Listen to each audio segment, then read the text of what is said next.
Catholics nail it on the topic of modesty. Have we gotten it wrong this entire time? I've been completely dropping the ball. We're gonna talk about it all on this video.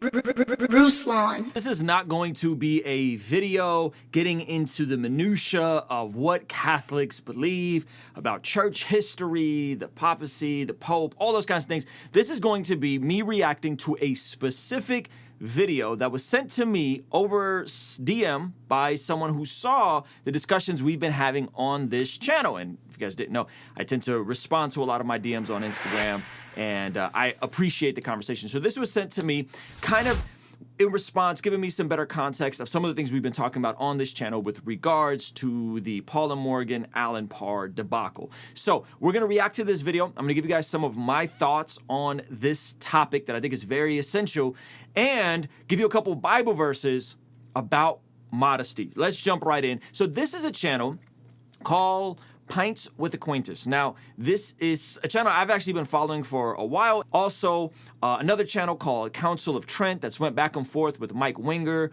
over Catholic theology, all that kind of stuff. Again, we're not getting into this here, but I'm pointing to this because this was sent to me by one of you guys, and I thought this was a great clip unpacking and echoing some of the things that I've said, and also disagreeing with some of the things I said, the practical implications for men, and so much more. Let's jump right in.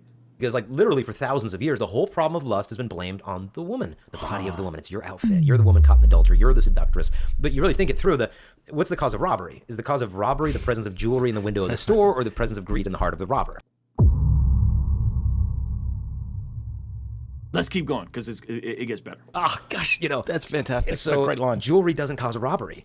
Beauty doesn't cause lust. The body's not the problem. The body's the answer. The body's the solution. And so long as we blame the body as the problem, we're missing where the real issue is, which is the brokenness in my human heart, that I don't even know how to look at a human body without nothing but lustful thoughts. And so what modesty does is, John Paul II said that in order for women to understand modesty, they need insight into male psychology, of just understanding how easily, a man can start thinking sensual thoughts if he sees a little too much. And so what modesty does, it kind of meets him in that weakness and helps him to, and strictly speaking, you can't cause somebody to sin, because that needs to be an act of the will, but you can certainly lead them to virtue, by the way that you dress. You're speaking a message. And so So I like what he said. He says you can't cause somebody to sin, but you could do the opposite. You can lead them to virtue. Modesty is I think it helps a woman find the love that she really deserves. It's not about your body's bad. So when people probably have like real practical questions about this. All right, let's get super practical. Yeah. Like what about tights? What about bikinis? Like what do ladies ask you, and how do you respond? Yeah. Well, I mean, I'll be blunt. Tights are not pants. Tights are bare skin in a different color. Now, if you guys were listening to my video, I actually said, hey ladies, you may not want to be running around with yoga pants on all day. Lowered expectations. And so, like, if you want to wear tights or something, at least layer, wear something longer over top or whatever. People are like, oh, but it's so hot, this, that. It's like, you know what? Yeah, I mean, the fashions are going in this direction, but like a bikini, I mean, I often like to talk about how the origins of this whole thing came. Whereas the guy, Louis Rayard, was a French automotive engineer who invented the bikini. He actually worked in his mom's lingerie business. And so he's a guy spending all day around women's underwear. And he thought, well, how do we get them to wear this in public? Let's make it waterproof and call it a bathing suit. And so he invented the first bikini, and he tried to get runway models to debut it in France, and nobody would. Because they're like, we're not stupid. We're not wearing underwear in public because it's waterproof. That's ridiculous. And so he had to find a stripper from a casino in Paris to debut the first bikini, because no other model would do it. And so eventually this thing obviously took off. But if you step back and think, well, oftentimes bikini is actually less fabric than underwear. Yeah. And I think, well, we get so sucked in the culture. Well, this is just what people do. And, it's crazy. I did not know that about bikinis, so I learned something here. Now, listen to what he goes on to prescribe in terms of an alternative to bikinis, and then I'll make a point. But let's keep watching. You go to the beach, it's hot, you can wear this, but there are good bathing suit companies. Like Hermosa is a new, more modest swimwear, fashion, a bikini, not bikini, but it's a bathing suit company for women called Hermoza that promotes modest swimwear. And I find a lot of girls actually like it. Like, hey, it can be cute and attractive without having to show so much. If this is a thing for you, hide your kids, hide your wife. Explicit, explicit, explicit. This is Hermosa. I'm pretty sure that a guy looking at this can still be caused to quote unquote stumble if they're going to stumble off of a regular bikini. That's just my opinion, but this is what Hermosa is. It's more cute, but they're really just selling one pieces. This is how my wife normally dresses when we go to the beach. She's usually in a one piece. So what about men? Like, what do you say to men? Here's what happened. I was in Houston recently, and I was speaking to this woman who was making her child's dress longer for school. And I said, well, that's good. That's a good sign of a school and promoting modesty. And she said, yeah, but I'm a little frustrated with it. It's as if it's all on the woman. Yeah. But I thought, well, I'm not really sure if that's true, right? Because if a dude wore a dress and we could see his underwear, we would also tell him to lower it. Yeah. Some of it's So my question to you guys, is the modesty thing a two-way conversation? To both men and women need to be considerate of what they're wearing and being modest, or does it not matter as much for women? I want to hear for men. I want to hear from you guys in terms of this idea. Is this something that goes both ways, or do men not need to worry about? And then they go into a very specific example, okay? And that's why this thumbnail is blurred out, okay? just about the fact of what exactly we're wearing. Yeah, yeah. Our physiology is obviously different. So, I mean, obviously, this guy's wearing baggy jeans with his boxers hanging out the back. It's like, come on, I gotta lift it up. So it's so funny that he references baggy jeans and boxers hanging out, which I think is absolutely different than a woman in yoga pants, right? I don't know if baggy jeans, boxers are going to cause someone to stumble. Now, they may not be appropriate in certain contexts, right? I haven't sagged my pants since I was in high school, but it doesn't quite have the same impact. I feel like this is a bit of a personal preference, though I've never quite understood why we did that in high school anyway, but back to the point. I mean, I work out at a CrossFit gym, and it's like halfway through the workout, half the guys throw their shirts off. And, I do that sometimes, but I promise nobody is tempted with what they see. And I'm working, I'm like, but you're right. Do I throw my shirt off? Like, probably modest. Do I need to throw my shirt off? Is that, I don't know how tempting I am. No, you're pretty tempting. You look good. But no, you're right. That is immodest. It's like, do I need to do that? Like, why, is this really going to help me get that overhead squat, now that I have my shirt off? There's that much more flexibility. Sometimes I think we over-exaggerate the practicality of why we need to be modest. Oh, it's so hot. Because obviously you need to wear something different when you're in the beach or when you're working out. I mean, that's the other thing. Like, I understand if women are wearing tights and a singlet, that makes sense in the gym to me. And a woman at a doctor's office wearing very little but a gown is not immodest. Exactly. So there's a different context for each thing. The context in which you wear something impacts how it's perceived, right? So he talks about men taking off their shirts while they're doing CrossFit. And I want to get into some of this, okay? Because the thing about men's and women's bodies, yes, I think modesty should go both ways. I think we should be considerate in terms of what we're wearing, why we're wearing it, so on and so forth. But I think it's interesting that regardless on what we do with the way we present stuff on YouTube, some of you guys are still going to have something to say about it. And that's kind of what I want to get into. Some of this stuff, meaning that we posted the Beyonce thing and we blurred it out. And then people were saying, well, it's still causing me to sin. I'm thinking like, we blurred it out. Like we accommodated the weaker brother, quote unquote, and we blurred it out. No, this actually made it worse. I had people tell me that. You shouldn't have used the photo at all. So we posted a guy who shredded. We blurted that out. Somebody will say, well, you blur. So like, how does this work, right? Like, how do we facilitate these types of conversations? And so I want to kind of get into some of this particular stuff with regards to modesty. And a couple points I have. I want to say that modesty is a biblical principle and it's not a law. And this is what I mean. A biblical principle, not a law. And some of you guys aren't going to like this, but it's okay. Modesty is a biblical principle in the sense that even though as people of faith, primarily, we like to think of things in binary, right? What can I do? What can I not do?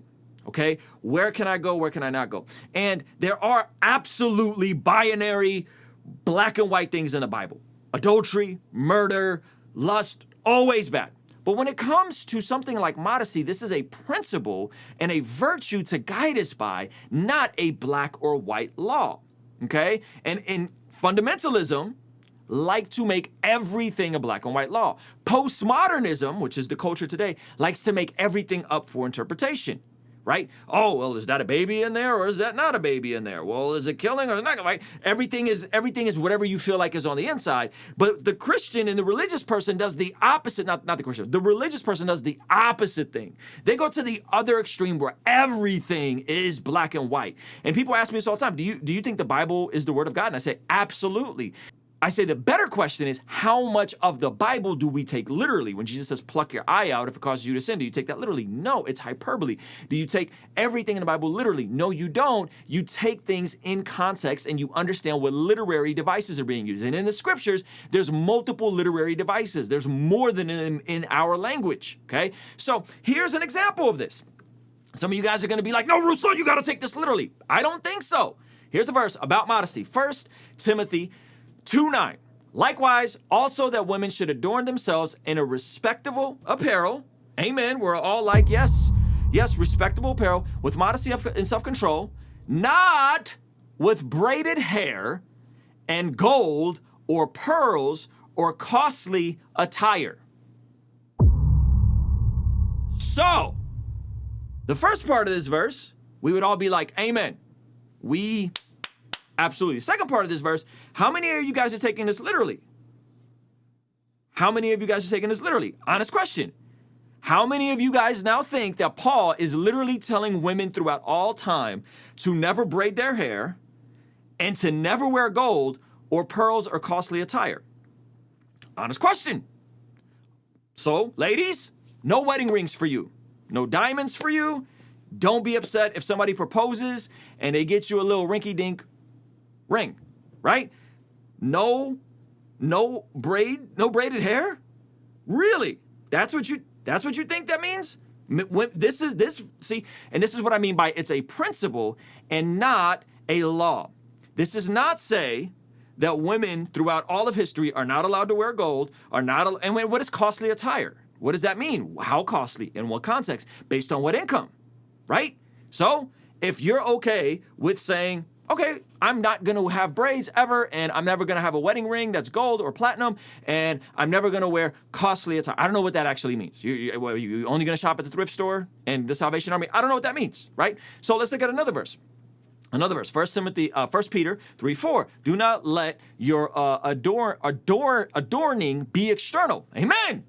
And then it says the braiding of hair and the putting on of gold jewelry. This is Peter writing now. Or the clothing you wear, but let your adorning be the person of the heart with the imperishable beauty of a gentle and quiet spirit, which in God's sight is very precious. So the first part I want to make sure that we are all on the same page is that modesty is a biblical principle and not a binary law. And if you try to take those verses and weaponize them, you're gonna not be able to do anything. You're only gonna be able to shop at the Salvation Army or Goodwill. Ladies, you're never gonna have a wedding ring. Fellas, you're never gonna have a pair of J's. That's not what those verses are saying, in my opinion. I think those verses had a specific context, and braids or gold jewelry in that context for that church meant a specific thing, okay? And then, yeah, you could then add it to like, well, what about men who get their hair cornrowed or braided? Like, what are we talking about? Right? So again, I know. Many of you guys are like, Ruslan, you're too nuanced. You just got to give me a yes or no, black or white. Pants, are they okay to be skinny or not skinny? Jordans, yes or no? Like, that's not how it works. It's a biblical principle, not a law. Okay? Now, the second part I would say is that it's also based on intent. It's based on intent. Okay? Different people may have different intents. I have Jordans, okay, that I've bought, and I usually get myself a pair of Jordans maybe like every other Father's Day. Sometimes on Father's Day, I'll get myself a nice pair of Jordans. I don't have 100 pair. I don't have 50 pair. I have a couple specific pairs of Jordans, and when I put on Jordans, they're expensive, but I put them on not as a way to flex or to be immodest. I put them on because I love the shoe. It's nostalgic. I enjoy it. Some of you guys are gonna say, Ruslan, that's you can't wear Jordans. I don't think that's what those verses are saying. It's a principle, not a law, and it's based on intent. Are you wearing something that is intentionally attempting to cause people to glamour attention on you and to flex on other people or to look at you just for your sensuality and your body? Okay? Now, this can be very hairy when you get into specific younger women whose bodies are changing and they're not really thinking about this kind of stuff. And this is why I say, hey, women need to talk to women about these topics. Women need to have this conversation with women. When men start weaponizing and saying, hey, this, right, you get, because now young girls are going to grow up, young girls that develop different are going to grow up thinking that it's their body and not what their intent. And I can tell you right now, as someone who has nieces, as someone who has a lot of my pastor's daughters that grew up, not all women are out here trying to be sexy for men. That's not the intent of all women. Now, there are definitely some women that are doing that, but it's not all women. And so I think it's also based on the intent. Another point is that it's based on the context. It's based on the context. Okay, what's appropriate to wear at the gym may not be appropriate to wear at church on Sunday. And what you may wear to church on Sunday may not be appropriate to wear at a 5-star restaurant, or if you're going to court, or fill in the blank. It's based on the context. And I'll take it a step deeper. In that video, he says, guys are doing CrossFit, and I don't know if we should be taking off our shirts. Now, yes, if I'm at LA Fitness and there's a bunch of people around, I'm gonna look like a weirdo taking off my shirt in the middle of the gym. The context looks weird. I would be the weirdo in that situation. But if I'm at LA Fitness, but if I'm at my buddy Rich's gym and I'm doing a private personal session, I like to work out with my shirt off. Why? 2 reasons. 1, because it's hot. 2, because I like the accountability of walking in and my trainer seeing how your boy's been doing, how I've been doing. Am I eating right? Am I not eating right? So on and so forth, right? And so there's the accountability layer that I will take my shirt off, but it's a one-on-one context in a private gym. If I'm working out at my house, I might have my shirt off. Right? If I'm doing hey, I just turned 35, I got shredded, I may have my shirt off, right? And so the context of that. And then thirdly, some men who work out like to have their shirt off because they want to sculpt their body. There's the mind-muscle connection that when you're lifting, you might have a better frame of reference if you could see what the muscles are doing. Again, but the context of this is not to say you need to be running around here, with your shirt off at the public gym with 100 people around. That's not what this is saying, right? The context and the intent matter in these types of situations. So dismissing it as a black or white, binary or non-binary issue, I think is just disingenuous to any sort of conversation. Now, the last part is that I would say the last part of this is then it's based on impact.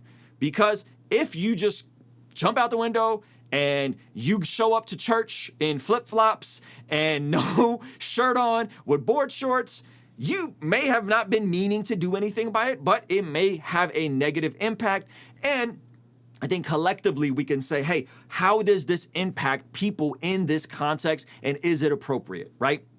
And I said something about that I believe was a bit misconstrued with regards to what is and isn't explicit. And I said, hey, I think we have to be honest that what we deem appropriate or inappropriate is a lot of times based on culture. And some of you guys did not like that. What are you saying? Romans 12 says, do not be conformed by the ways of the world, right? Yes, I believe in all of that. However, we have to be sober and we have to be honest that a lot of what we deem as inappropriate is based on what society tells us, specifically with language. Language has changed and evolved. Nowadays, you could say things like dang or crap or freaking. I hear Christians use this all the time. Hey, 20, 30, 40 years ago, those words were considered obscene. Some people would even say that those words were totally inappropriate. They were even explicit, saying dang, right? Oh, it's just a filler word. It's just a replacement word. Context, culture does impact these things. And so if we're talking about what's happening out there, it's going to impact how we behave accordingly. And I think it's disingenuous to act like, hey, we're in a vacuum and none of these things matter. You define what language you will and won't use based on what society has deemed a 4-letter word. That is what it is. There's certain words that you can say, F-U-C-K, totally not appropriate. It is explicit based on the standards. The actual utterance of the word is just a word, but it's the context and the explicit nature of how we deem it in society. We go, no, right? Same thing with the word ASS, right? And so I think it's so super disingenuous to act like we do not glean from what society is saying, hey, this is appropriate, this is inappropriate, hey, this is, right? All of these different things have different contexts. All of these different things have impact and how they impact people. If you say just drop the F word, it's probably gonna be inappropriate in 95%, 99% of contexts. Therefore, we shouldn't use it. As followers of Jesus, it says we'll give an account for every word that comes out of our mouth. It says that we should not let anything unwholesome come out of our mouth. And some people would go down the line and say, you said crap, you said dang, you said frick, you said blah, blah. You see what I mean? This is where we have to be honest that, hey, there are things that we're gleaming from culture, from society, and that is creating guardrails on what is and isn't appropriate. And so, but what I think we slide into in most Christian circles, if we're honest, and it bleeds into culture, Christian culture online, is we slide into trying to make everything a binary, everything a black and white. Everything is not a black and white. Yoga pants for women may be appropriate in certain contexts. If a girl wants to wear yoga pants to the gym, that's different than her wearing yoga pants to church, right? Or to the Bible study. Totally different context. And so I think when we take things and we just weaponize them and make them one size fits all, I just think it's disingenuous. I don't think it serves anybody well. And I think that the Catholics in this video kind of nailed it. I think they acknowledged that, hey, what you're wearing outdoors at the beach is going to be different. What you're wearing here is going to be different. I think what we've seen from some of the comments of saying, hey, like even when you blurred out Beyonce, it was still inappropriate. I think you should use a different photo. You can't win with certain people. I want to give you guys a couple things on what is and isn't a stumbling block, because I think this whole stumbling block thing has just gotten so weaponized. Okay, so I want to say this. For starters, a stumbling block is not knowledge of liberty. Okay, a stumbling block is not knowledge of liberty. For example, I have pastor friends that drink alcohol. I do not drink alcohol. My mother is an alcoholic. I want no parts of alcohol. Me knowing that my pastor friend has a glass of wine with his wife is not a stumbling block. That's a knowledge of liberty. The completely nonsensical position of this is when you actually connect it to scripture and you see Jesus turning water into wine. You see explicit erotic literature in Song of Solomon. You hear the, you read those, you don't see it. You read those things. This is what I mean by knowledge of liberty, okay? I don't drink because it's my personal conviction. But a great resource, go look at Mike Winger's video about everything the Bible says about alcohol and how it changed his mind. Right? So knowledge of liberty, you knowing that someone does something in their own home is not a stumbling block. Stop saying it is. That's not what it is. And this is what I mean, because then the logical conclusion of that is you could say the Bible is causing you to stumble, and it's not.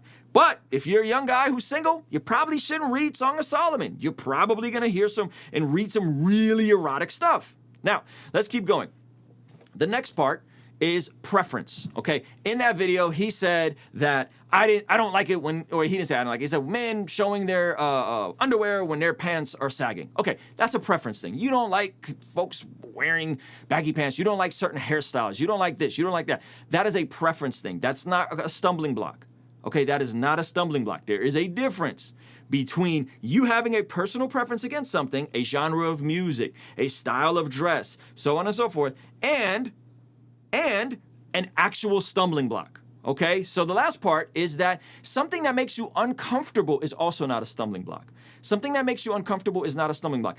A lot of you guys, you're not around a lot of women. You're not around a lot of curvy women. You feel uncomfortable when women who are attractive might wear something that shows off their curves. Whether it's a fully one-piece bathing suit, whether it's this, whether it's that, you might feel uncomfortable. Friend, that is not the same as them causing you to stumble. That is not what that is. Stop conflating the two, right? And this is why I would say, this is why I think the third category of what Paul was trying to say was more appropriate. Hey, I'm just uncomfortable with certain types of women, with certain types of body types, in certain types of apparel. I'm uncomfortable. Sure, yes, beautiful women in bikinis make me uncomfortable too, but they are not gonna cause me to stumble. And if they are, I need to flee from temptation and get out of there. If I am at the beach and women in one-piece bathing suit, two-piece bathing suit, whatever, t-shirts are causing me to sin in my heart, I got to get out of there. But it's a difference between causing you to sin and just being uncomfortable with the woman's body. There's a difference between you looking at a man who has pecs and is developed and you go, oh, whoa, I don't really see men with their chest out and them this shredded, and then saying, oh, I'm uncomfortable because I'm aroused, I'm talking to ladies, versus saying, hey, I'm uncomfortable and now I'm going to go and think lustful thoughts and it's going to take me down the slippery slope of actually sinning. You being uncomfortable is not the same as you sinning. And this is what I mean by everything across the board is going to then turn into this, it's a stumbling block, don't do it. No, just because it's your personal preference, just because it makes you uncomfortable is not the same thing, okay? Now, this is what a stumbling block is. A stumbling block is something that flaunts liberty and is causing you to sin. In the scriptures, in Romans, in 1 Corinthians, what we see is we're talking about not flaunting your liberty in front of a weaker brother. That is what that is talking about. That is what that is saying. This is being seductive. This is intentionally being sensual. This is different than somebody knowing that, oh, she's attractive. She works out. She takes care of herself. He's fit. He got abs. He takes care of his body. He eats right, right? No, when someone's flaunting that in front of you and someone's intentionally doing these things, and that's going to cause you to sin. I think that's where we gotta be honest on what this is. And in the scriptures, it wouldn't be like me being uncomfortable with alcohol, right? I feel uncomfortable when people start drinking. It's not my personal preference. I know my friends start drinking. The line goes, if I were an alcoholic and you keep inviting me to the bar, knowing that I'm a recovering alcoholic, and you continue allowing me to stumble by inviting me to the bar, knowing that I'm probably going to relapse. Right? That's what that is. When someone's flaunting their liberty, and it's causing you to sin. And a lot of you guys are like, well, Paul says you should never eat meat. You know what? You want to know something? Paul kept eating meat. Paul kept eating meat. That is another literary device saying, hey, if it causes your brother sin, just don't even eat meat. He's being hyperbolic in the same way that Jesus is saying, if your right eye causes you to sin, pluck it out. If your right arm causes you to sin, cut it off. He's not saying don't ever eat meat again because people continued eating meat. We know that from the other verses. We know that from the other chapters. We know that from the other books. Okay? So you guys are, again, taking this and you're saying, well, and this is what I mean. Everything has to be black and white, binary, literal. If someone somewhere is caused to sin by rap music, that doesn't mean I can't listen to rap music, knowledge of liberty. If you don't like rap music, doesn't mean my preference can't allow me to create rap music. If you are uncomfortable, it doesn't mean that. That is not what that is saying. And this is how it gets weaponized in church because we don't like to think critically through these things because we like a very black or white, binary, do this, don't do that. The Bible is a FAQ of what I can and can't do, and that's not what it is. This is literature. These are letters written to churches in specific cultures, under specific contexts, giving us a lot of principle we can glean from, but not everything is going to be taken literally for every single device. So should we be modest? Yes, we should absolutely be modest. We should absolutely be careful. We should absolutely be cautious with what we're doing. But if something isn't your preference or if something makes you uncomfortable, friend, that is not the same as someone causing you to sin. And that's my frustration is when we weaponize these things and we say, hey, I'm uncomfortable with this. Because the slippery slope of that is everything can make you uncomfortable. And best believe, we get a lot of emails from you guys. And we've gotten comments and emails on, you blurred this out and it made it worse. Like, we're trying to accommodate you, but the blurring it out, it doesn't make any sense, fam. We're trying to accommodate you, Alan Parr, myself, we're trying to accommodate you, trying to blur it out, and you're like, yeah, no, you blurred out. It's like, you can't win with certain people. And this is what I mean. This is what I mean by a soft, weak culture that just needs to be coddled and needs safe spaces. Some of us, we just got to get over ourselves, right? That doesn't mean women should do whatever they want, wear whatever they want, act however they want. That's not what I'm saying. Again, you're looking for a binary black and white issue. If something is uncomfortable, you should absolutely flee that situation if that's how you feel about it. But if you're going into a situation where you're going to the pool, going to the beach, and you're like, hey man, I'm probably going to be uncomfortable. I need to prepare myself. It is what it is. And I ultimately like what Alan Parr said was, hey, if you lock in on your purpose, it's very difficult for someone else to knock you off of your purpose. Very difficult for someone else to knock you off of your purpose. When I'm at the gym, there's attractive women everywhere, okay? And you know what? I was thinking about this. I was listening to the audio Bible today, and I was thinking about this while I was working out and how literally none of this impacts me because I have laser sharp blinders on and I'm focused on what I'm working on right now and I'm listening to the scriptures. It's not an impact for me. And if it is for you, then maybe don't go to the gym. That's a reasonable conclusion, that if we just unpack these thoughts together, if we flesh this stuff out, we need to be considerate of what type of mentality we're operating under. If you're saying, hey, this and this, hey, you know what?